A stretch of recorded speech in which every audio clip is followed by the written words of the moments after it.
Selamat siang Ibu. Selamat siang. Ya, terima kasih untuk kesempatan yang sudah Ibu sediakan untuk saya hari ini akan mewawancarai Ibu terkait tugas kami sebagai mahasiswa PPG di Universitas Patimura, yang dalam hal ini kami mendapatkan tugas untuk mewawancarai pakar terkait masalah-masalah yang terjadi di lingkungan sekolah sendiri.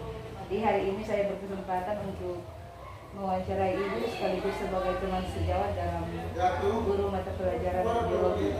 Jadi wisuda yang sudah saya konsultasikan sebelumnya dengan Ibu, ada beberapa pertanyaan yang ingin saya ajukan, kiranya nanti bisa dijawab sesuai dengan kondisi dan keadaan sekolah kita. Ya, langsung dimulai saja ya Bu. Ya. Pertanyaan yang pertama, bagaimana pendapat Ibu terkait kemampuan literasi dan numerasi siswa yang Ibu ajar? Oke. Untuk kemampuan siswa terkait literasi dan numerasi itu berbeda-beda. Ada siswa yang menonjol pada literasi tapi lemah pada numerasi, dan sebaliknya dia menonjol pada numerasi tapi justru dia lemah pada literasi. Jadi kemampuan siswa untuk hal itu berbeda-beda. Oke. Ya, yang berikut adalah apakah ada kesulitan belajar siswa yang Ibu temui, kira-kira kesulitan seperti apa ya? Ada, tetap ada kesulitan-kesulitan. Misalnya siswa itu yang pertama dia tidak fokus dalam belajar. Pada umumnya ketika siswa itu tidak fokus dalam belajar, biasanya dia karena memiliki masalah, apakah itu masalah pribadi, masalah keluarga, ataupun bisa saja ditemukan siswa itu dalam keadaan sakit. Kemudian yang kedua, ada siswa yang banyak melakukan tindakan di luar kesopanan. Misalnya berbicara dengan kasar, berbicara dengan suara yang keras. Kemudian ada juga siswa ketika menerima pelajaran itu dia hanya berbincang dengan teman sesama di kelas. Jadi yang selanjutnya, apakah selama ini ada model-model pembelajaran inovatif yang Ibu sudah praktekkan selama mengajar? Oke. Untuk pembelajaran inovatif ada. Saya mencoba menggunakan kemajuan teknologi yang ada, di mana pembelajaran dengan memanfaatkan internet. Tetapi kendalanya ada beberapa siswa yang tidak memiliki HP Android. Kemudian di samping itu juga kadang jaringan yang ada itu tidak maksimal menunjang kebutuhan internet yang ada. Oke, yang selanjutnya adalah apakah sarana dan prasarana di sekolah ini sudah memadai untuk menunjang proses belajar mengajar siswa maupun guru? Kalau menurut penilaian saya masih belum. Kira-kira apa yang menyebabkan sampai sarana itu belum tercover dengan baik? Karena memang contohnya yang ada saja masih ada gedung-gedung yang perlu direhab karena ada bagian-bagian yang sudah mulai rusak.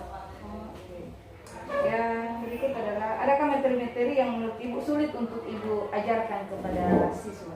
Memang ada. Itu dikarenakan literatur yang ada masih sangat kurang untuk membuat guru bisa dengan mudah memberikan pemahaman kepada siswa, sehingga memang agak-agak sulit untuk bisa menyalurkan itu kepada siswa yang bersangkutan. Oke, selanjutnya kira-kira adakah materi yang bagi siswa sendiri itu sulit walaupun kita sebagai guru sudah mengajar dengan maksimal? Ada, karena yang pertama metode mengajar yang diajarkan itu tidak sesuai dengan karakter siswa. Kemudian yang kedua, media pembelajaran yang digunakan itu tidak sesuai. Oke, yang berikut adalah apakah Ibu mengajar sudah menggunakan RPP atau hanya sekedar RPP itu hanya untuk kebutuhan saat pengawas turun? Mengajar sudah menggunakan RPP supaya dapat mengarahkan kita sebagai guru dalam merancang sebuah metode mengajar yang disenangi oleh siswa. Oke, ya. karena Ibu sudah menggunakan RPP, apakah kira-kira dalam proses pelaksanaannya, realisasinya di kelas itu berjalan sesuai dengan langkah-langkah yang sudah kita rancang di dalam RPP? Terkadang sesuai, tapi terkadang juga tidak, karena kemampuan siswa dalam menanggapi materi itu berbeda-beda, sehingga kemampuan yang kurang itu mengharuskan kita mengganti metode yang lain supaya siswa dengan mudah dan cepat tanggap materi yang kita berikan. Yang selanjutnya, bagaimana hubungan Ibu dengan orang tua siswa, baik selaku guru mata pelajaran pun sebagai wali kelas?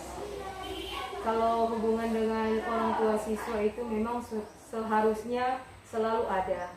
Misalnya ketika siswa punya masalah di sekolah, apakah itu masalah kesehariannya dia tidak hadir, atau masalah kemampuannya dalam menanggapi materi pelajaran, perlu adanya konsultasi langsung. Misalnya sebagai guru mata pelajaran langsung menghubungi wali kelas, dan nanti bersama wali kelas kita akan membahas dengan orang tua supaya bisa mendapatkan jalan keluar yang terbaik dari kelemahan yang dialami oleh siswa itu sendiri. Bagaimana jalannya supaya ada kemajuan yang lebih baik dari siswa yang lambat, yang kemampuannya di bawah. Oke, sangat baik sekali Bu. Jadi pertanyaan yang terakhir ini Bu, adakah kira-kira saran untuk meningkatkan kualitas sekolah SMA Negeri 1 ke depan supaya lebih lagi banyak siswa yang masuk, lebih dipercayakan lagi oleh orang tua untuk anak-anak mereka mendapatkan ilmu di sekolah di sini? Oke, terima kasih. Kalau menurut saya yang perlu ditambahkan, pertama untuk kami sebagai guru IPA, kalau bisa ada rehab untuk laboratorium yang kami lihat sudah mulai ada kerusakan bangunan, bahkan alat-alat peraga yang ada di dalamnya sudah mulai rusak, sehingga mempermudah siswa untuk memahami materi pelajaran IPA lebih mudah ketika kita memang ada di laboratorium. Yang kedua, untuk yang saat ini siswa ada banyak bakat-bakat yang terpendam yang mereka miliki, tetapi fasilitas-fasilitas yang ada di sekolah, apakah dia bagian seni, olahraga, masih kurang memadai. Itu sangat diharapkan untuk semakin dikembangkan, fasilitas yang ada dapat disiapkan dengan lebih baik supaya menyalurkan bakat siswa sehingga memunculkan prestasi-prestasi yang baik dari SMA Negeri 1 Wali. Oke, ya Ibu, terima kasih, cukup luar biasa wawancara kita saat ini. Terima kasih untuk kesempatan yang Ibu sudah siapkan untuk saya selaku teman sejawat. Semoga permasalahan-permasalahan yang kita temui bukan hanya pada Ibu punya mata pelajaran, tetapi di saya juga yang nantinya akan saya kembangkan, saya tingkatkan saat action nanti, karena nantinya juga action akan kembali ke sekolah sini, dan kekurangan-kekurangan itu nanti akan kami bahas dengan teman-teman mahasiswa dan guru pamong beserta dosen pembimbing yang ada di Universitas Patimura. Atasnya saya ucapkan terima kasih Ibu atas kesempatan ini. Semoga sukses terus. Iya, selamat siang. Terima kasih.